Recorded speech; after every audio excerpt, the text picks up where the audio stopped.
Alright, ladies and gentlemen, Echoes of Wisdom is right around the corner, and as such, I thought it would be fitting to compile a lot of the theorizing going on about this game into a, shall we say, manageably sized chunk of content before the game comes out. However, given the amount of theorizing done about this game, I'm going to stick to just one topic. That, of course, being Echoes of Wisdom's timeline placement within the Zelda series. For time's sake, I've also had to simplify most of the reasonings and weaknesses behind each possible placement, but have included links in the description to other videos folks have made for each major placement. But before we get started, I do have to address exactly one elephant in the room. A few days ago, at a Nintendo event somewhere in Australia, the Zelda team displayed a previously unseen graphic for the Zelda timeline. Now, this timeline is unchanged from what we already knew. The three established timelines are still there, and Breath of the Wild and Tears of the Kingdom are still set apart from the rest of the series in the timeline graphic. Many have suggested that this is somehow confirming the theory that the two most recent Zelda games are the beginning of a soft reboot for the series. However, the graphic separation is not actually any different from how the Wild Era games have been portrayed in the past. They've been separated in a similar manner ever since 2017 due to their deliberate timeline ambiguity. For the purposes of this video, we are going to assume that things remain as the series director has said ever since Breath of the Wild's release, in that those games take place in the far future of Hyrule, whether that be in the Downfall timeline, the Child timeline, the Adult timeline, or, as I and many others submit, all of them at once, I suppose. The director has clarified in the past that Breath of the Wild does take place in the same continuity as the rest of the series, just in an ambiguous location. And Tears of the Kingdom would, as Breath of the Wild's sequel, follow the same logic. I need to clarify this because most of the major theories assume this to be the case, and suggest that Echoes will take place in one of the older timelines prior to the era of the Wild. So if that weren't the case, and the newer Zelda games were really a reboot, then the possibilities for when Echoes takes place would be narrowed to a scope that is unhelpful for a list such as this that is supposed to be comprehensive. Alright, now that we've got that out of the way, let's get on to the theories. First up is HMK's theory. HMK proposes that Echoes of Wisdom will take place directly after Link's Awakening, and will feature the same Link found in A Link to the Past and Link's Awakening, that being, of course, the hero of legend. This is based off of a few things. The first is the fact that Echoes mimics the art style of the Link's Awakening remake. While I may argue that such a thing is an absolute balderdash reason with little actual substance, this is a convincing point for a lot of people. And there are other pieces of evidence as well, namely that the layout of Hyrule seen from a distance appears to be mostly pretty similar to what has been seen in previous Downfall games, which would suggest that Echoes happens in the Downfall timeline, and confirms that it can't be part of the Adult timeline, since Hyrule as we know it was destroyed very early in that era. In addition, the Master Sword was put to sleep for an extended period of time after A Link to the Past, so this would explain why the Master Sword is absent at the beginning of Echoes of Wisdom. Now, I am under the impression that this is the prevailing placement theory, which is ironic as it also has close to the most issues. This timeline placement is far from impossible, but it does have a couple of unaccounted for details that most of the other theories can explain more concisely. The first is that Castletown makes an appearance in Echoes of Wisdom.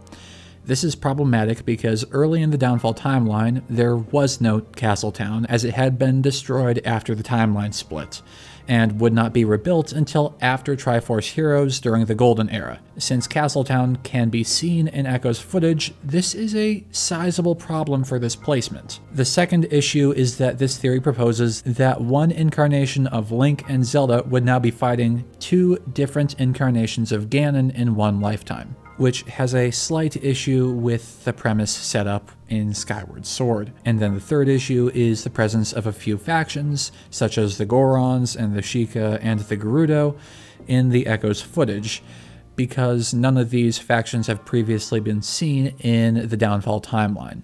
However, with a little bit of explanation in-game, this theory could at least hypothetically still turn out to be the case. The next theory, come up with by Absurd Zelda Theories, is, as his name would suggest, somewhat absurd, but also quite intriguing. This theory also assumes that the Link seen in Echoes of Wisdom is the hero of legend.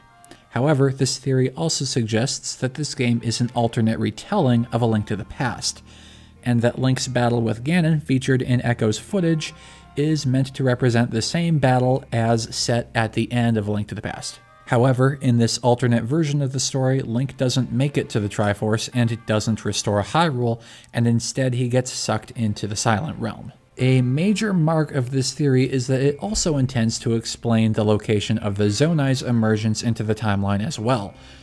It suggests that the creature Tri is an alternate manifestation of the Triforce, and that this marks the beginning of the Triforce being missing in physical form. This idea is somewhat enforced by mention of the fact that Tri can create objects out of memories of past identical objects, and that this may tie to the Zonai learning to do a similar thing with auto-build, which I might remind you is not just a game feature, but also part of the established lore. In essence, this theory not only proposes a timeline placement for Echoes of Wisdom, but in the same stroke, it also proposes that the Zonai must have appeared in a Hyrule after this point. While certainly a fascinating theory, it does admittedly have the most holes out of any of these. For one, this theory has one of the same problems as the prior theory, that being the existence of Castletown. In addition, later footage and closer scrutiny of existing footage has revealed that the creature Tri may have fewer connections to the Triforce than originally believed, since Tri can carry more triangles than just the original 3 as the game progresses.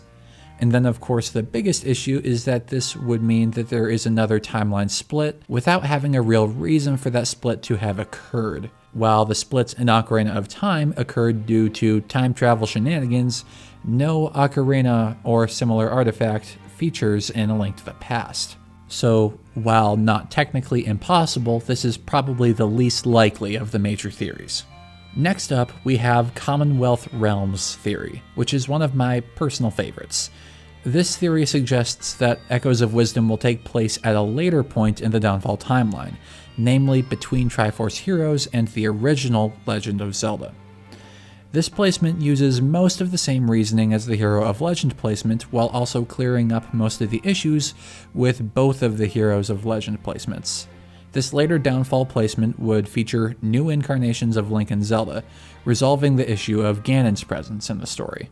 This time frame is also the only time frame within the Downfall timeline where Castletown is known to exist. And this section of the timeline is also in an age of prosperity known as the Golden Era, which is supported by the fact that we see several new villages in Echoes of Wisdom's depiction of Hyrule that did not previously exist in the Downfall timeline. The only outstanding issue with this theory is the factions I mentioned earlier that historically have not featured in the Downfall games. However, Commonwealth was also quick to point out that the River Zora, which are seen in Echoes, are for the most part seen in the Downfall timeline only. They only have one other appearance in the series and the Child timeline. He also points out that some of the other factions not seen in Hyrule can be found in other kingdoms near Hyrule within the Downfall timeline, such as in the Oracle games, and that these factions may have returned to Hyrule during the Golden Era.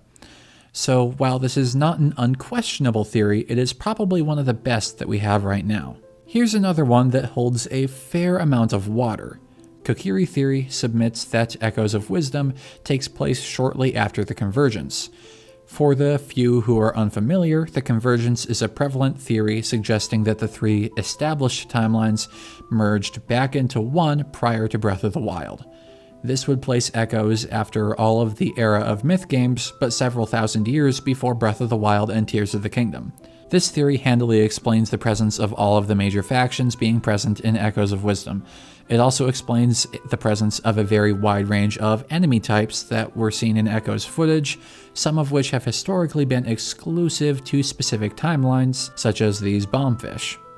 There isn't a lot of other evidence for or against this theory, as this would put Echoes of Wisdom in a section of the timeline that has not really been explored by existing titles. I submit that this is a pretty good theory, but because it is built on the assumption of the Convergence, you do have to accept another separate theory before you can even entertain this one. This leaves me with just 2 theories left. one of which is my own little theory, which gained a little bit of traction, though it isn't as popular as most of the others.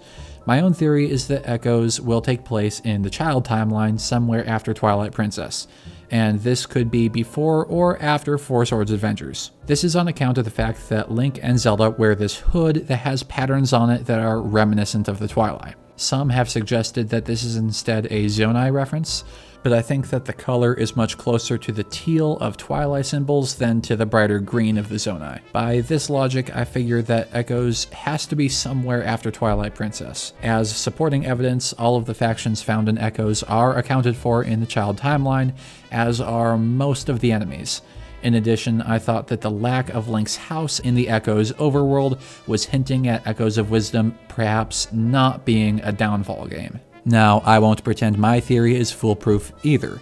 The map in Echoes doesn't look like anything we've seen in the child timeline before, and while I may argue that it's technically the same Hyrule found in the Downfall timeline, and that as such the geography being similar is inconsequential, I know that many people feel differently on this point. My theory is also weakened by the presence of Lynels in the second gameplay trailer, since one of my arguments was that the child timeline accounts for most of the enemy types present in Echoes, and Lynels have historically been mostly a Downfall exclusive. I still think that the theory I built could be the case, but it admittedly has as many flaws as any of these theories do. And finally, we come to the sixth theory about Echoes of Wisdom's timeline placement. The sixth theory is that there is no timeline placement, and that since the creators of the series don't limit themselves by established lore when making new games, any effort to try and fit future games into the existing timeline is futile. To you folks that hold to this theory, I only have one question. Why do you hate having fun?